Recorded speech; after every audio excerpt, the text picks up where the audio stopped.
Me casé a los 21 años. El día 8 de septiembre de 1900... Ay, no. No, Belén, no, eso no va bien. ¿Qué año era? 1934. En 1934 fue cuando me casé. Y me quedé viviendo aquí en el pueblo. Al año nació una hija, la niña. Y cuando la niña tenía un mes, llamaron a mi marido para la Guardia Civil y nos destinaron a un pueblo de Toledo llamado Escalonilla, donde se vivía bastante bien. Un pueblo muy bonito, muy tranquilo, pero como todos los pueblos, el cuartel no tenía agua. Así estuvimos viviendo tranquilamente hasta las elecciones del 16 de enero, me parece que fueron, del 36, donde ganaron los socialistas, llamados rojos, y se nos hizo la vida imposible. No, las mujeres del cuartel no podíamos salir a por agua ni a por nada porque nos apedreaban. Y vivíamos muy mal, muy mal. La cosa se fue empeorando.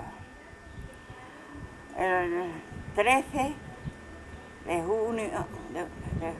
julio empezaron ya las cosas a ponerse insoportables. Los rojos mataban a los curas, a los militares, a cualquiera por ser de derecha. A la misma puerta del cuartel vivía una familia rica. Por el mero hecho de ser rica, mataron 3 de la misma casa. El padre, un hijo y el yerno de la misma casa. Por el mero hecho de ser de derecha y de ser ricos. Bueno, el 13 de julio, cuando mataron a Calvo Sotelo, persona importante de la política, aquello ya no se podía vivir, no se podía. Todas las noches nos echaban anónimos diciendo que iban a quemar el cuartel y la iglesia. Y no podíamos dormir. Nunca podíamos pasar por una ventana. Y aquello fue insoportable. Desde el 13, que mataron a Calvo Sotelo, hasta el 21, que el día 20 por la tarde había una orden en el cuartel que había que cumplir cuando lo ordenaran. Llamaron al cuartel y dieron la orden de que se cumpliera lo que había en el cuartel. Que toda la fuerza de Toledo, todos los guardias civiles de la provincia de Toledo, de todos los pueblos, se concentraran en la capital y pusieran a su familia, los que pudieran, a salvo, y los que no pudieran, pues que se la llevaran consigo. Los que ya no podíamos regresar a nuestra tierra, porque ya estaba intervenido el tren, nos fuimos a Toledo.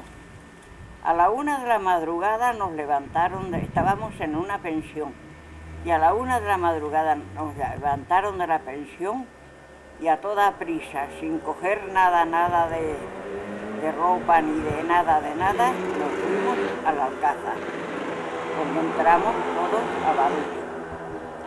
Allí nos dieron unas colchonetas de esparto para echarlas en el suelo y aquellos fueron nuestras camas. durante 72 días. Nos daban el agua racionada, la comida una vez al día, una ración al día. A los niños les daban un poquito de leche, una patata asada, y así. Los primeros días no lo pasamos tan mal porque allí había una academia y había un economato. Y entonces, pues mientras duró lo del economato, todos los días mataban un caballo de la caballería de la Guardia Civil, y unos días echaban arroz, otros días echaban judías, y vamos, se soportaba, se pasaba bastante regular. Habían subido de la fábrica de armas muchas municiones, y habían llenado los depósitos de agua. No teníamos luz, nos cortaron el agua y la luz el primer día, y no teníamos ni agua ni luz, pero teníamos los ajillos llenos, y nos daban 1 litro diario por persona. Y así estuvimos 72 días, sin movernos del camastro, para nada. Las ropas, como no llevamos, no nos podíamos cambiar, ni lavar, ni nada. Yo tenía una niña de 1 año, lo cual, pues, lo pasé fatal, peor que las que no tuvieran niños pequeños. La niña se llenó de piojos y se la comían. Se la comían los piojos. Tuvimos que buscar un soldado que entendiera algo de peluquería y me la pelara a cero, para que los piojos se cayeran, porque se la comían viva. Y así pasamos hasta que llegó la hora de 72 días. Y ya pues el 27 de septiembre llegaron las fuerzas nacionales y ya pues nos liberaron. Y aquello fue, no recuerdo bien, murió muy poca gente. Murió un señor, un militar, eso sí le recuerdo porque estaba cerca de mi camastro, y una señora mayor de enfermedad. El militar murió que estaba asomado a una ventana y fue una imprudencia y murió. Y la señora ya era muy mayor y murió natural.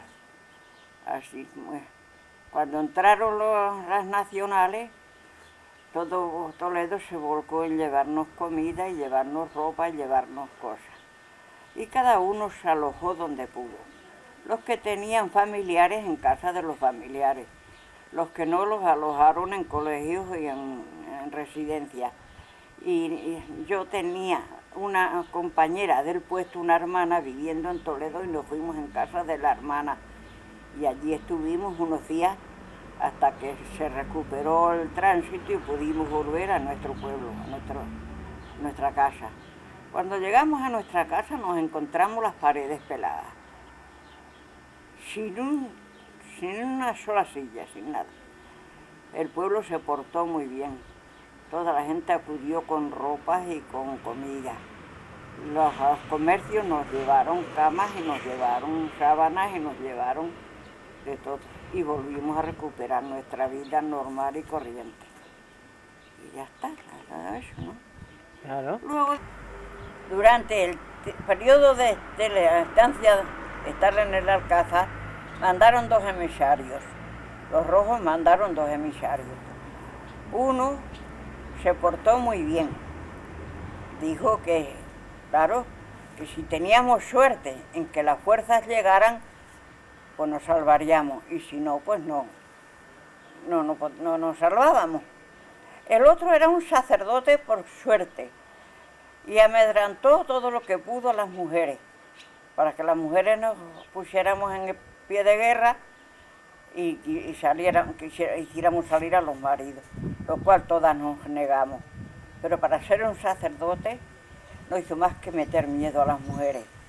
Por cierto que después que se tomó el Alcázar, los nacionales se tuvo que marchar, y me parece que ha muerto en Portugal, que no pudo volver más a España. Eso con ser un sacerdote. El otro dijo, la verdad, si llegan a fuerza, bien, si no llegan, no os salváis. Pero el sacerdote era a las mujeres a las que amedrentaba. ¿Lo de la piedra? Yo con la niña así, tú dime a mí, con la niña de 1 año, así, ¿eh? Y dentro de poco estarán ustedes entre la presencia del Señor. Y esto, bueno, no sabes el miedo que nos metió. Y por donde todas empezamos a decir que lo que fuera de los maridos era nuestro, que nosotros no, que de allí no salía nadie, que de allí no salía nadie, y nadie nos salimos. Lo más importante de todo, había 2 jefes, como es natural, uno del ejército y otro, y entonces era más antiguo de edad, y entonces era el que tenía el mando. El de la Guardia Civil, pues, claro, estaba en segundo plano, que era el jefe nuestro. ¿Cómo se llamaba? Se llamaba Romero Basar, el jefe de la Guardia Civil, era el que más mandaba en la Guardia Civil.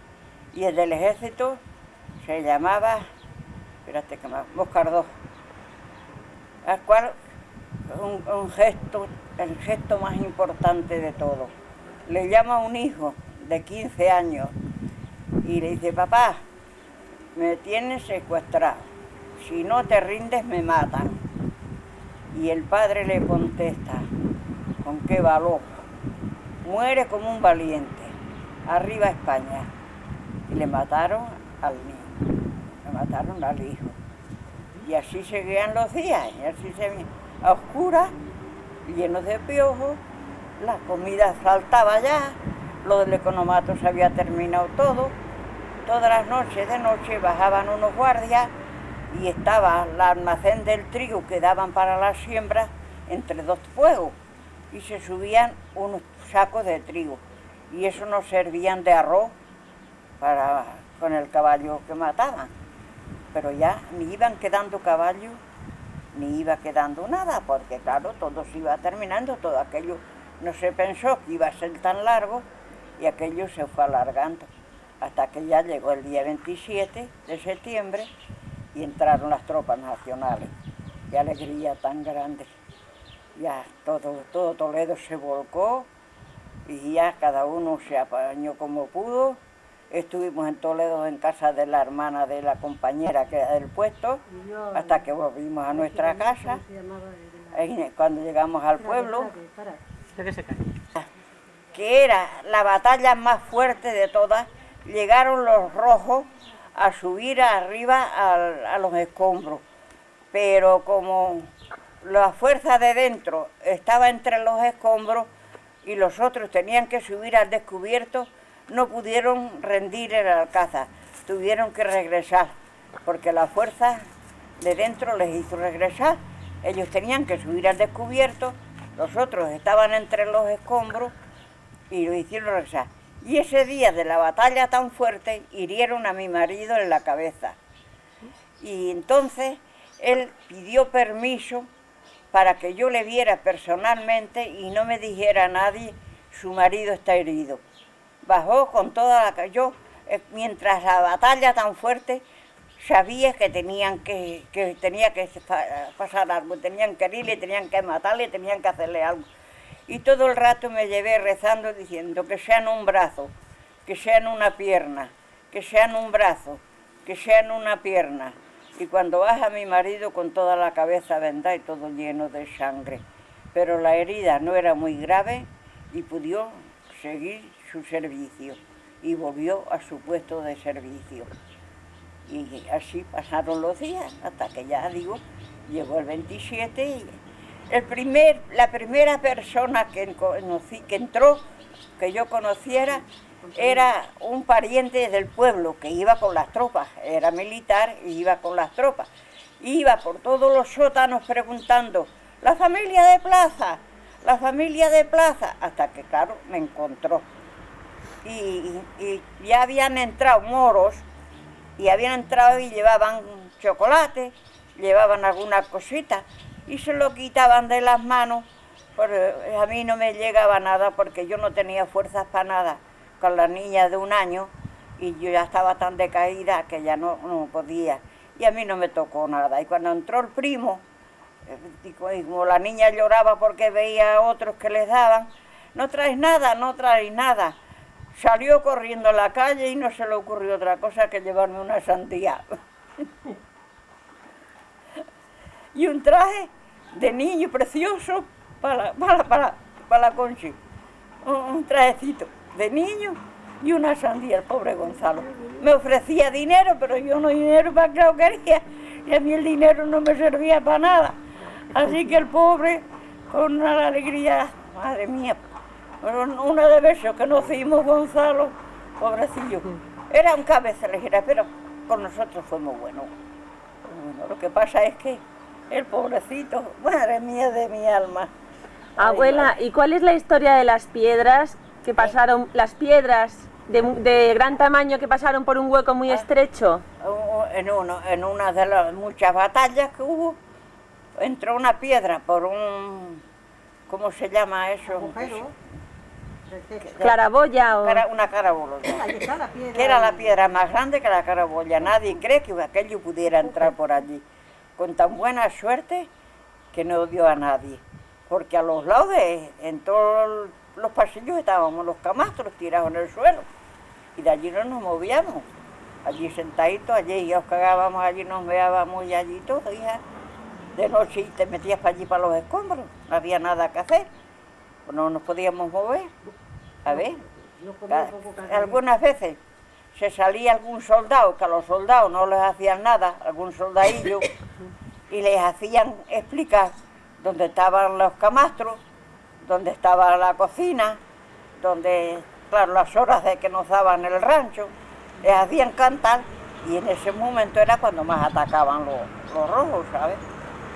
Entre los rojos iba un primo mío, con un carné falso, para si estaba viva sacarme de aquí. Así que el pobre, como no pudo entrar, o no me pudo sacar. Luego él, como no hizo muertes ninguna ni nada, estuvo un poco de tiempo en la cárcel, muy poco tiempo, mi primo paisano. Y yo fui a llevarle de lo poco que tenía en la cárcel, nunca se les olvidó. Pero estuvo un poco tiempo, no intervino.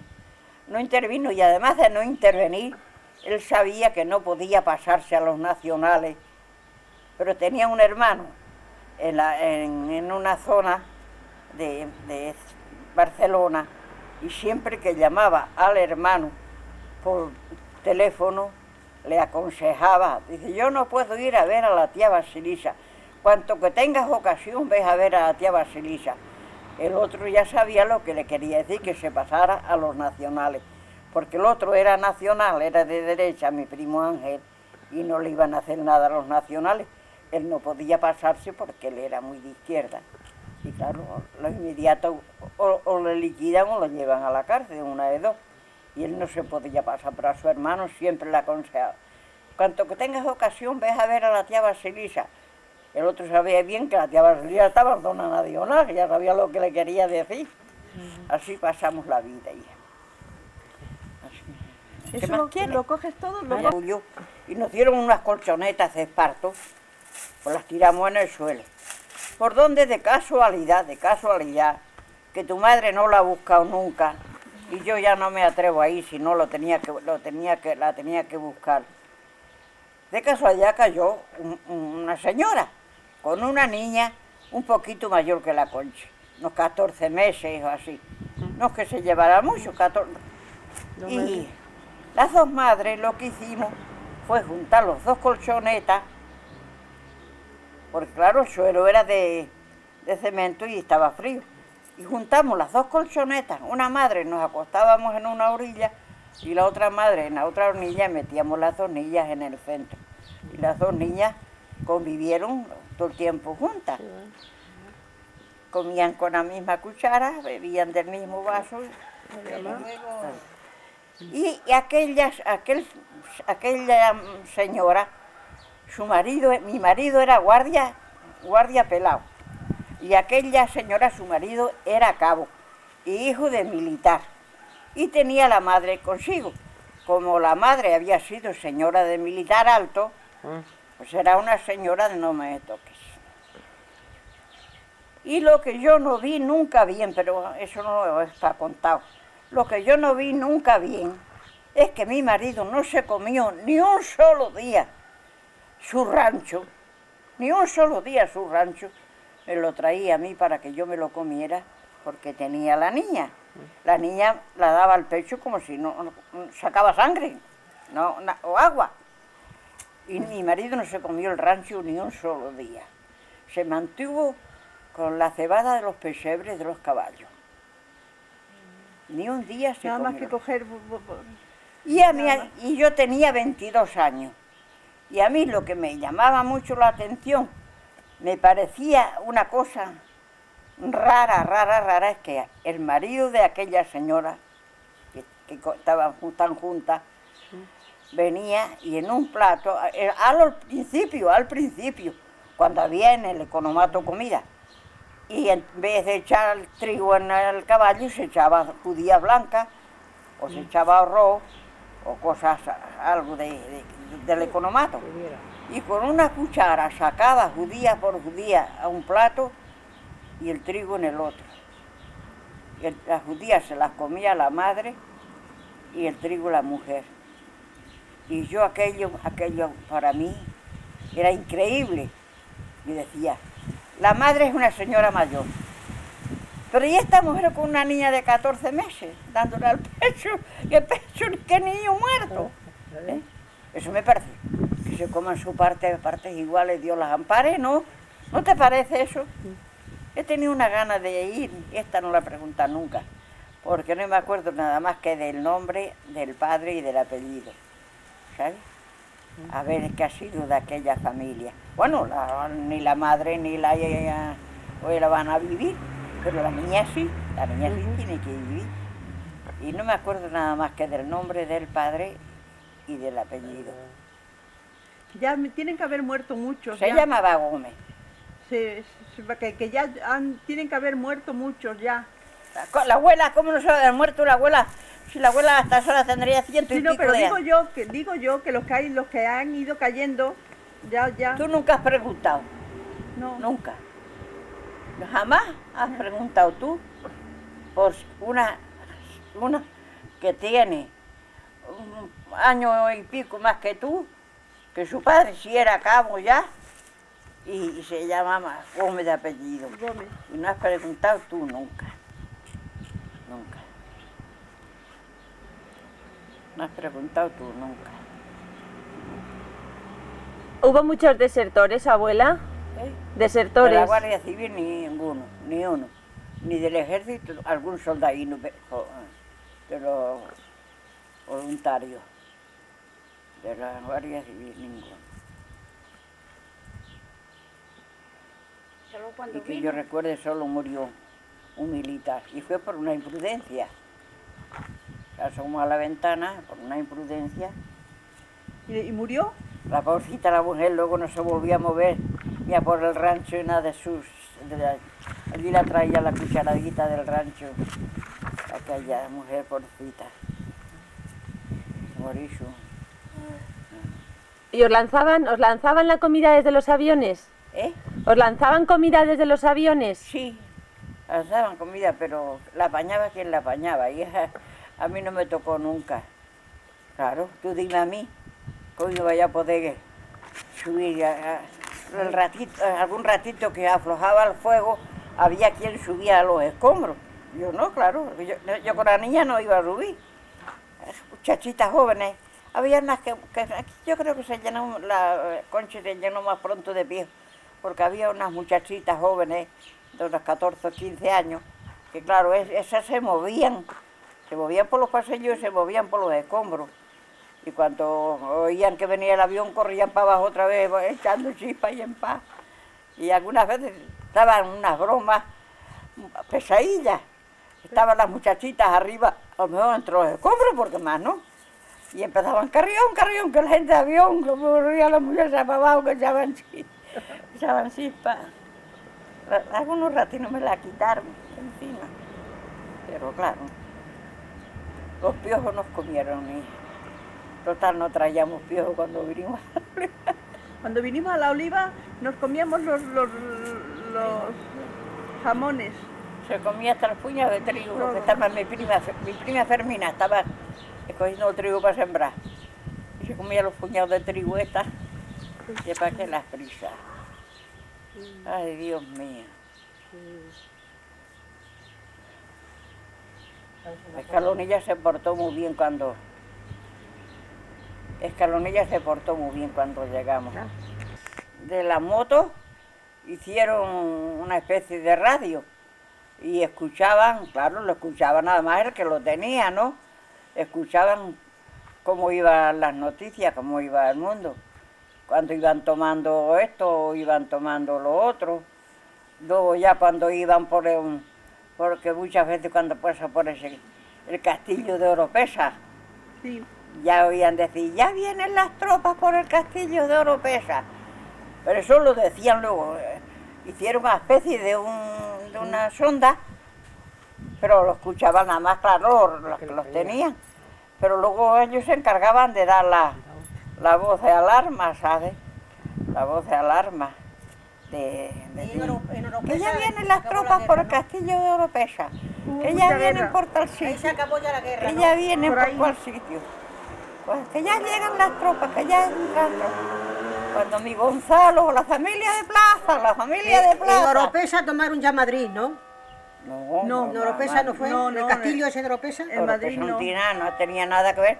Por eso sí, yo no sé, de las tropas nacionales, en vez de dirigirse a Madrid, se dirigieron a Toledo por salvar la Alcázar. Las tropas de nacionales entraron por... ¿No oyes tú un cantar que dice? Franco pasaba el estrecho, Mola triunfaba en el norte, Quipo de Llano, Sevilla, triunfaba desde su coche. Empezaron por Sevilla, por aquí, por esta parte, y fueron tomando pues, toda Extremadura, fueron tomando todo. Y en vez de dirigirse a Madrid, Eso lo vas pues a ver se tú, ¿no? En dirigieron a Belén, Belén. Toledo, a salvar la Alcázar. Porque Madrid, claro, era muy grande para... Y se dirigieron al Alcázar, a salvar el Alcázar. Antes de tomar Madrid, tomaron el Alcázar. Antes de tomar Madrid, tomaron el Alcázar. Y hay un cantar que dice, Franco pasaba el estrecho, Mola triunfaba en el norte, que fueron los generales importantes. Mola, Quipo de Llano, fueron los importantes.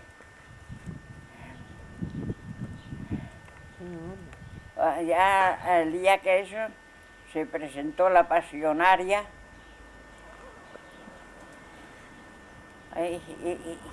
y nadie la escuchó, como es lógico, y nadie le hizo caso, ni a los emisarios que mandaron para que nos rindiéramos tampoco. No.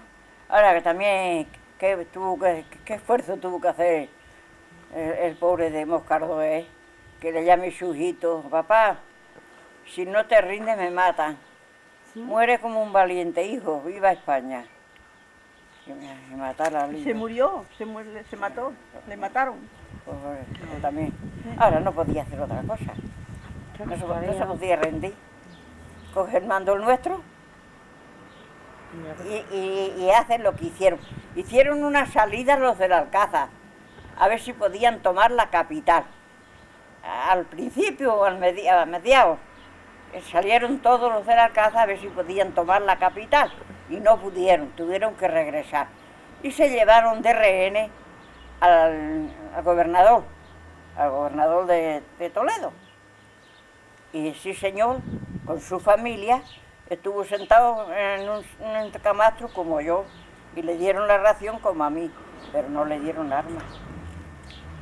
No le dieron armas. Estuvo igual que estuve yo, los días que estuvo. Ya claro, a mediados, pero se le trajeron de rehenes y igual que yo, hizo la vida que hice yo, la misma vida que hice yo. ¿Ibais a misa? Había misa. Vino un sacerdote, ¿te acuerdas que fue malo? Claro, fue el sacerdote que fue malo de los Pero dos que si emisarios. ibais a misa todos los De días. los dos emisarios que mandaron. Uno era un militar o un rojo Sí, eso yo lo que fuera importante para ellos, ¿no? Claro, un rojo importante de ellos, sí, pero de otra cosa no. Y aquel, pues el hombre dijo la verdad. Como por donde iban, lo que estaba pasando, aquel contó la vida. Yo, mire, si tienen suerte ustedes, que las tropas lleguen bien y si no Dios los ampare. Pero es que el cura, con ser un sacerdote, total no pasé yo miedo diciéndome que estaba ante la comparecencia del Señor, me quedaban 10 minutos para aparecer ante la presencia del Señor. Pues la historia era nada. Y que me quedaban 10 minutos de vida, fíjate tú qué bien, para aparecer ante la presencia del Señor. Y tengo yo, Madre tengo mía, yo no pasé 88 miedo. años. Total no pasé miedo, mucho no. Que diga, y tengo ya 88 años. ¿Eh? Que diga, y tengo ya 88 años. Ya, Dígalo. gracias a Dios, Tengo... salimos de allí, volvimos a nuestro puesto, los maridos fueron ascendiendo, mi marido ascendió a cabo, que mi marido era guardia solo, Yo hoy tengo 88 años. y al primer pueblo, al primer sitio que nos destinaron al ascender, fue a León Capital. Ahí ya tenía la niña mía 3 añitos, y pasábamos por la estatua que hay en una avenida que va a la estación, y la señalábamos y le hacíamos creer que lo que decía allí, esa estatua del león tiene su misterio. Es que por lo visto tiró el padre el puñal para que mataran al hijo también. Es una estatua que tiene su nombre y tiene su letrero, que yo no sé ni lo que dice siquiera, y a esta la decíamos, mira lo que dice ahí, el que no esté a gusto en León, por aquí se va a la estación. Que no decía aquello ni mucho menos. Sí, Está la estatua eso lo he arrojando visto. el puñal. Eso ya lo he visto yo. ¿Sabes? Y esta se aprendió, el que no esté a gusto en León, por aquí se va a la estación. Sí. Estuvimos, allí en León estuvimos una temporada, luego cada uno iba pidiendo para su tierra, y corrí por muchos pueblos. Desde allí, desde León, me parece que desde allí vinimos a Málaga. Me parece que desde León vinimos a Málaga, a un pueblo de Málaga, a Escalonilla, de Málaga. Ahí estuvimos 2 o 3 años. Álora, quizás. En Álora, en Álora. Álora. En Álora. En Álora. Álora. Ya sé, Torres. Allí murió tía abuela Álora, de Basilisa. Málaga. Abuela Basilisa. Allí se murió mi madre. Y está viviendo, está tomando el cuerpo aquí. ¿Eh? Está en este cementerio. Abuela Basilisa está. Hombre, porque trajimos los restos. luego Trajimos pasamos. todo. Pasamos. Y la Empezamos a pagar el nicho antes, y lo estuve pagando cada 10 años para no perderle. Y luego me formó el que era secretario, el ayudante del secretario me formó. Ese me la formó, pero ese me la formó. Era un sitio muy bueno donde yo enterré a mi madre, porque yo tenía, a pesar de que el hombre era malo, el capitán que teníamos, con nosotros se portó estupendamente. Porque como yo, gracias a Dios, donde quiera que he estado, me ha querido toda la gente, porque he tenido mucha vista para vivir en los cuarteles. Yo he tenido mucha vista para vivir en los cuarteles. Cuando uno ha venido a contar sus lástimas, la ha atendido. Pero a la otra no se ha enterado, y así sucesivamente, ¿sabes? Y entonces pues el capitán con nosotros se portó muy bien, y yo enterré a mi madre en un nicho muy bueno, y estuve pagando cada 10 años, pero por donde se conoce que se le murió al ayudante del secretario del ayuntamiento, que era hijo de un guardia civil, algún familiar, y yo llevaba 30 años pagando el nicho, ¿sabes? Y dijo, esto aquí ya no hay nada. Y sacó los restos y los metió en un nicho de sus chicos que se meten los restos. Pero yo estaba pagando, a él no le importaba que llevara 30 años como que llevara 40, porque no le he visto nunca así, no sé si sí se las tiro, sí. Era un sitio muy bueno, ya con 30 años o vaya, diría aquí que ya no hay nada. Recogió los restos en una cajita pequeña y los metió en un nicho de esos que son... En una maleta vinieron los restos de abuela Basilisa. Sí, porque yo tuve la picardía de cuando lo estaban sacando, ¿te acuerdas que digo? Sí. Si sale una cosa, es mi madre, si no sale, fue no la es mi ropa, madre. fue la ropa. Porque cuando allí en Escalonilla, eso En en Alora. Alora, pues teníamos una asistenta que nos llevaba el agua, que nos ayudaba a hacer las limpiezas. Y cuando se murió mi madre, le puso el rosario en las manos. Le quitó los pendientes, me los dio de que pasaron unos días, y le puso un rosario en las manos a mi madre. Y entonces yo me acordaba de aquello, digo, si sale el rosario y la ropa de mi madre, algo que yo conozca, y salió, ¿verdad? Sí, y salió el rosario. Sí. Y dije, sí. Si no, no me hago cargo de ello, ¿sabes? También me acuerdo yo de cuando del Cristo grande, que llevaba esto, y que le cortaron el cuello y cayó por delante,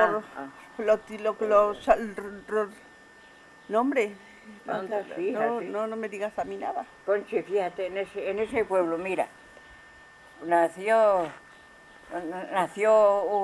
un niño con defecto y la comadrona quiso ahogarle al nacer. Y la madre dijo que no, que era castigo que Dios la mandaba. El marido, con un hacha, había destrozado el Cristo en el cementerio, había una capilla muy bonita y tenía un Cristo muy bonito, ¿verdad? Y le hizo trozos y le tiró al río. Y por eso esa madre dijo que quería que su hijo viviera, que era un castigo que Dios le daba. Si vieras qué despedida. Eso fue en Escalonilla, pues cuando nació el niño, en Escalonilla fue, mamá. ¿Eh? En Escalonilla fue donde muy cerca del cuartel. Era allí donde la enseñaron, la dijeron que la vieran todos los que quisieran, porque tenían Y fíjate, había en ese pueblo una fiesta preciosa, la despedida. ¿Te acuerdas, Conchi, de la despedida sí, de Álora? de Álora. Hoy tengo 87 años. He tenido 3 hijos. La niña de la Alcázar y 2 varones. Los 2 están casados. Tengo 6 nietos y 2 bisnietos. Y vivo una vida muy feliz dentro de los achaques de la edad. Tengo ya muchos dolores, estoy muy sorda, no tengo vista, pero vivo muy feliz, esperando el día que Dios me llame. Y estoy muy querida de todos mis hijos y mis nietos, y hasta los bisnietos me tienen que querer cuando tengan edad. Son pequeñitos de meses, son preciosos, Claro. Tengo ganas de que hablen para que me llamen abuela o tata o como quieran llamarme, lo que me quieran llamar. Son preciosos. Tengo unos hijos maravillosos, unos nietos encantadores y vivo muy feliz, gracias a Dios. No me falta que Una comer hija buena cocinera. y vivo muy acompañada y muy Y feliz. una hija cocinera. Ya. Soy muy querida en mi pueblo porque mi marido hizo muchos favores, todos los que pudimos. A enfermos, hicimos muchos guardias civiles que no tenían trabajo y hoy viven con su buen sueldo y todo el pueblo nos aprecia. En el pueblo no tengo nadie con quien no